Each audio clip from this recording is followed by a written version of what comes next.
ये एक new anime है जिसमें एक लड़की की वॉइस बिल्कुल साइलेंट है। वो जन्म से ही ना ही सुन सकती है ना ही बोल सकती है। एपिसोड की स्टार्टिंग एक स्नोफॉल डे से होती है जहाँ पर हमारी मेन कैरेक्टर यूकी शॉपिंग करके मेट्रो से जा रही होती है। वो बहुत खुश थी क्योंकि उसे एक ब्यूटीफुल ड्रेस डिस्काउंट में मिल गया था। फिर वो अपना मोबाइल ओपन करती है जिसमें उसकी एक कॉलेज फ्रेंड रिन ने फोटो पोस्ट की थी जिसे वो लाइक करती है। फिर एक फॉरेनर उससे कोई रेस्टोरेंट का रास्ता पूछने आता है। यूकी उसे साइन लैंग्वेज के थ्रू कुछ बताना चाह रही थी पर फॉरेनर को कुछ समझ नहीं आ रहा था। फिर वहाँ पर हमारा मेन मेल कैरेक्टर इत्सुमी आता है और फॉरेनर को रास्ता बताता है। यूकी सोचती है कि मैंने इसे कहीं तो देखा है। फिर उसे याद आता है इत्सुमी रिन के क्लब में था। फॉरेनर के जाने के बाद इत्सुमी यूकी को देखता है। यूकी उसे समझाने की कोशिश करती है कि वो बोल और सुन नहीं सकती और उसे लगता है कि इत्सुमी को कुछ समझ नहीं आ रहा। वो टाइप करके उसे थैंक यू कहने लगती है पर इत्सुमी उसे रोक देता है और अपने लिप्स पर इशारा करके बोलता है कि क्या तुम मेरे लिप्स को रीड कर सकती हो। फिर यूकी कहती है कि थोड़ा बहुत। फिर इत्सुमी कहता है कि मैं तुम्हारी जैसी लड़की से पहली बार मिला हूँ। यूकी मन में कहती है कि मुझे पता था और वो फिर टाइप करके बताती है कि हम सेम कॉलेज जाते हैं और मेरी फ्रेंड रिन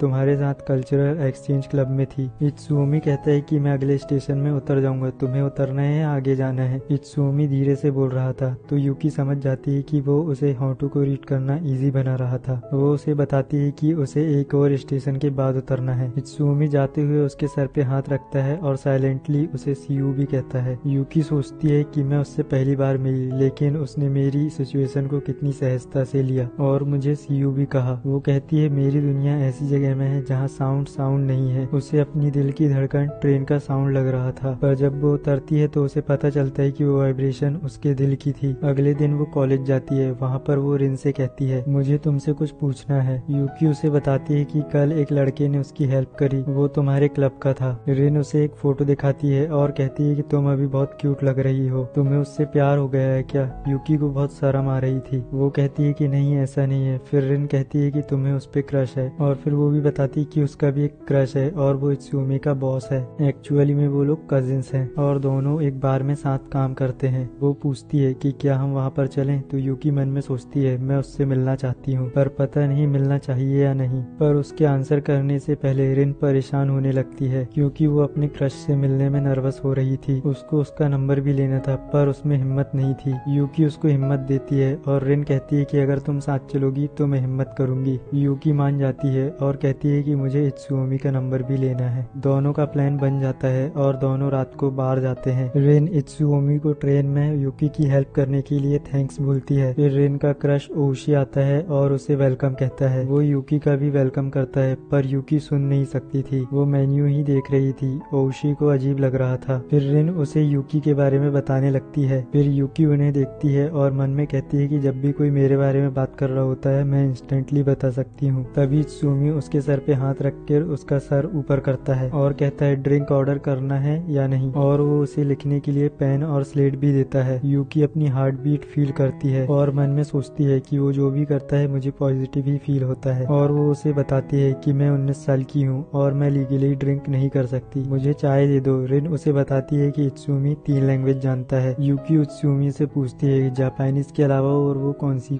लैंग्वेज बोलता है। इत्सुमी बताता है कि इंग्लिश और जर्मन और थोड़ी बहुत चाइनीज और स्पेनिश वो सीख रहा है। फिर वहाँ पर एक फॉरेनर ग्रुप आता है और एक लड़की तो इत्सुमी को किस भी कर देती है और यूकी सोचती है कि इत्सुमी कितना नॉर्मल है, उसे फॉरेनर्स के साथ इंटरेक्ट करने की आदत है। वो कहती है मैं ऐसी दुनिया देख रही हूँ जिसके बारे में मैं कुछ नहीं जानती। फिर वो रिन की तरफ देखती है और हैरान हो जाती है क्योंकि रिन अपना मूव चल चुकी थी। वो शर्म से लाल हो चुकी थी क्योंकि उसने ओशी से नंबर मांग लिया था। यूकी को इत्सुमी का नंबर लेना था और वो जानना चाहती थी कि रिन ने कैसे पूछा। उसे लगता है कि लिखकर नंबर के लिए पूछना फोर्स करना लगेगा। सभी लोग वहाँ पर बातचीत कर रहे थे और वो अकेली वहाँ पर सोच रही थी कि मेरे पीछे लोग किस लैंग्वेज में बात कर रहे होंगे, जर्मन या इंग्लिश। और आखिर में वो नंबर लिए बिना ही बाहर आ जाती है। फिर इत्सुमी आता है और रिन से कहता है कि मेरी पहली शिफ्ट खत्म हो चुकी है, चाहो तो मैं तुम्हें घर तक छोड़ सकता हूँ। रिन कहती है क्यों नहीं, मेरा घर पास में ही है, तो तुम यूकी के साथ मेरे लिए चले जाओ। रिन उन्हें बाय करती है और इत्सुमी और यूकी साथ जाने लगते हैं। रास्ते में कोई बाइक हॉर्न देती हुई जा रही थी। इत्सुमी यूकी को खींच लेता है और खुद रोड साइड आके उसका हाथ होल्ड करके आगे बढ़ने लगता है। यूकी मन में कहती है ये कितनी आसानी से मेरा हाथ होल्ड करके चल रहा है, जैसे कोई बात ही ना हो, और इसके हाथ बहुत बड़े हैं। मेरे हाथ स्नोफॉल से सुन्न होने वाले थे पर अब गर्म हो चुके हैं। वो नोटिस करती है इत्सुओमी के हाथ पे बर्फ जम रही थी पर उसके हाथ के थ्रू इत्सुओमी को उसके मन की बात का पता नहीं चलेगा। तो वो हाथ छुड़ाकर कहती है कि क्या मुझे तुम्हारा नंबर मिल सकता है। तो इत्सुओमी कहता है हाँ, और फिर वो कहता है कि मुझे सिखाओ इसे साइन लैंग्वेज में कैसे कहते हैं। यूकी उसे सिखाती है और अब दोनों चैट्स के थ्रू बातें करने लगते हैं। इत्सुओमी पूछता है कि तुम्हारा घर किस तरफ है। यूकी उसे कहती है कि स्टेशन यही है, यहाँ से मैं चली जाऊंगी, आने के लिए थैंक्स। इत्सुओमी उसे बाय करके जाने लगता है। यूकी फिर मैसेज करती है कि क्या मैं कुछ पूछ सकती हूँ। इत्सुओमी कहता है पूछो। तो यूकी पूछती है कि क्या तुम्हें लगता है दुनिया बहुत बड़ी है। तो इत्सुओमी कहता है कि हाँ बहुत बड़ी है। तो यूकी मन में सोचती है कि मैं जानना चाहती हूँ कि उसकी आंखों में दुनिया कितनी बड़ी है। तभी इत्सुओमी एक और मैसेज करता है और कहता है कि मुझे तुम्हारी दुनिया में आने दो। दोनों पीछे मुड़कर एक दूसरे को देखने लगते हैं और यूकी अपना अम्ब्रेला फेंककर खुशी से जंप करने लगती है और वो मन में कहती है कि मेरी दुनिया में अगर इस फटकर निकलने वाली फीलिंग को खत्म होने का कोई तरीका है तो मैं इसे कभी नहीं जानना चाहती। फिर अगले दिन ओशी किसी का वेट कर रहा था तो उसके दोस्त पूछते हैं किसका वेट कर रहे हो। तो ओशी उन सभी को इग्नोर कर देता है और दूसरी तरफ इत्सुओमी यूकी की सिखाई हुई साइन लैंग्वेज को याद करता है और यूकी भी बहुत खुशी खुशी कॉलेज जा रही थी क्योंकि अब उसकी लाइफ में कोई स्पेशल आ गया है जिससे वह बात कर सकती है। और इसी के साथ ये एपिसोड एंड होता है।